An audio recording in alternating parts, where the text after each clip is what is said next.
Welcome back to 16 Weeks of Sats with myself, Andrew. And in this week's video, we're going to be exploring modal verbs. Now, again, another grammatical feature of writing that you should, as a Year 6 student, be fairly familiar with in terms of modal verbs. And I'll be honest, again, is another grammar feature that are relatively straightforward marks when it comes to SATs. All we need to generally do with modal verbs is remember different examples of them. So one of the key things with modal verbs is just remembering that they represent that level of certainty and possibility. So whether something may happen or may not happen, and the likelihood of that being the case. So we might have an instance where something is very, very unlikely to happen. We would have a modal verb that expresses that, maybe like impossible or will not. Okay. Whereas something that really, really is likely to happen is something will happen or can happen. And in the middle, we have modal verbs like might and must and could and should.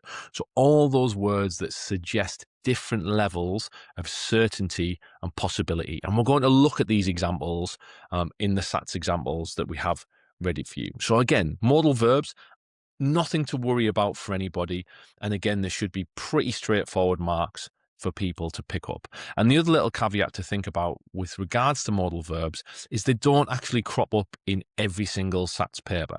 So from scraping together the questions for this video, the modal verb questions only really seem to crop up in every other paper. Now, that's not like a set routine, but it's just to say that there's maybe going to be one mark on the paper for modal verbs and maybe even none.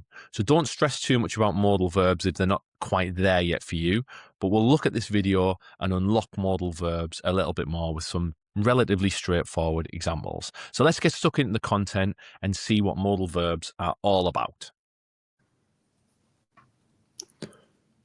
Modal verbs. So as we've said with modal verbs, it's very much about this sense of possibility and certainty. Now, again, with modal verbs and with lots of the grammar expectations, it's very much just about remembering the common modal verbs. Okay, so we've got words like might and could, may, should, and must. So we've got these different words that represent, if we could also think of this in terms of percentages, okay? So we've got maybe 50%, 60, 70, 80, 90, 100%. So it's very, very likely it may happen. And then we could go all the way down the other end where things won't happen, okay? So shouldn't, couldn't, mustn't. So the very opposite end of the spectrum. And again, words like can, will, would, should, ought to, has to, need to, and used to. So very, very common, and modality just suggests the likelihood that something is going to happen. And this is presented with these kinds of verbs. So let's take a little bit of a look at some of the examples we can expect to see in the SATs. So again, with modal verb questions, they don't come up in every SATs paper, so there's not lots of examples. But let's take a little bit of a look at some of the straightforward ones. So we have circle the modal verb in the sentence below. So Kate hoped that she would see goats and sheep at the farm. So again, hopefully we can just see and recognize that modal verb of would. We would circle that and we would get the mark. And again, it's just having in mind the words of might, would, could, should, all of those words that are suggesting possibility, may, can, will, shouldn't, couldn't, didn't. They're all going to help us suggest modality and possibility. So very, very simple and a very easy mark. So again, a slightly different one where we have to tick a box to show which sentence has a modal verb. So please help me find the blue pencils. Well, there isn't one in there. What are we having for lunch? There isn't one in there. Alex had been yawning all day. There isn't one in there. And I must be at school early tomorrow. So we've got must suggesting huge possibilities, very, very certain. It has to be, it's like 100%. I must be at school early tomorrow. So it's a very certain thing. And must is circled. Sorry, we've not circled that one. So that's a good example of being aware. Hopefully you're all sat there screaming, Andrew, we mustn't, there we go again, we mustn't circle it, we must tick it. So we have to tick it. If this was in the SATs, which is a good example, you normally have an eraser to be able to rub something out. So we would be looking to rub that out and just make sure that we ticked the box. So with an error from me is a good opportunity to learn as well. Make sure that we do the instruction, which is to tick one of these options. And again, a very straightforward example, circle the modal verb in the sentence below. So Hannah said I could share her snack because I had forgotten mine. Now again, hopefully very, very obvious, we can see the could. So Hannah said I could share, I could share.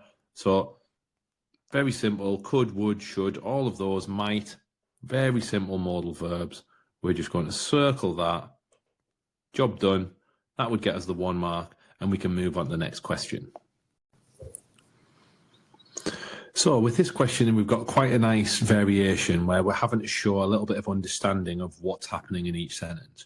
So with the first example, the question states, explain how the modal verb changes the meaning of the second sentence.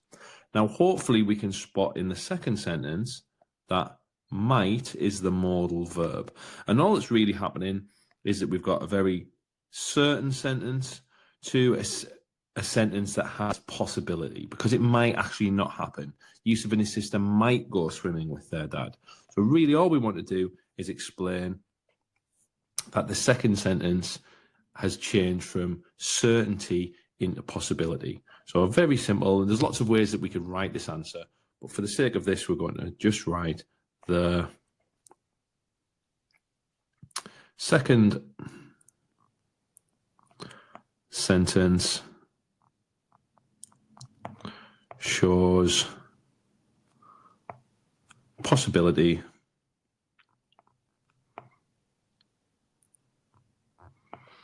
rather than certainty.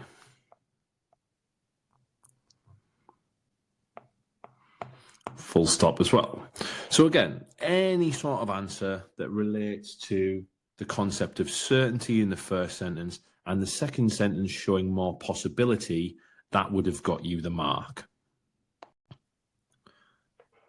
And just to finish off with, again, I've got some really straightforward sentences for you to have a go at in terms of spotting those modal verbs, circling them, underlining them, having a chat in your class. Very, very straightforward, spotting those modal verbs and getting that confidence ready for your SATs. There we go. So modal verbs, as I said, relatively straightforward and word or a word class that isn't going to crop up in every SATs paper. So as I've said, there's nothing hugely too much to worry about there in terms of modal verbs. The only real examples where we've got to apply that knowledge is where we have 2 sentence examples and the question's asking us to explain the difference. And really all it's getting you to show or demonstrate is your understanding of the different levels of possibility. So it might say Freddie can come or Freddie may come. And all you've got to do is demonstrate the difference between can and may. Can is very, very likely. May is more like a 50-50. So as long as you've got that in your head, you're going to be okay with modal verbs. And then the other question types are very, very straightforward, where you're just having to spot the modal verb, circle it, or just write a modal verb in. Very, very simple and easy marks for us to grab hold of and just move on to the next question. So once again, well done for working hard. I'll just give my book a little plug once again. For SATs in terms of your prep, definitely get your hands on a copy of SATs Like a Ninja. They're available pretty much everywhere, bookshops, online, only for a few pounds, and they cover everything to do with your SATs and going to put you in a really good place for being ready for SATs. Okay, so SATs Like a Ninja. And check out all of the other videos. I think this is the 6th or 7th video. Shouldn't have said 6 or 7. 6th or 7th video in the series for grammar. And there's lots of other videos on adjectives, verbs, nouns, coordinating and subordinating conjunctions. So there's lots to work on ready for your SATs. And hopefully we're going to be getting top marks when it comes to it. So keep working hard, and I'll see you in the next video of 16 weeks of SATs.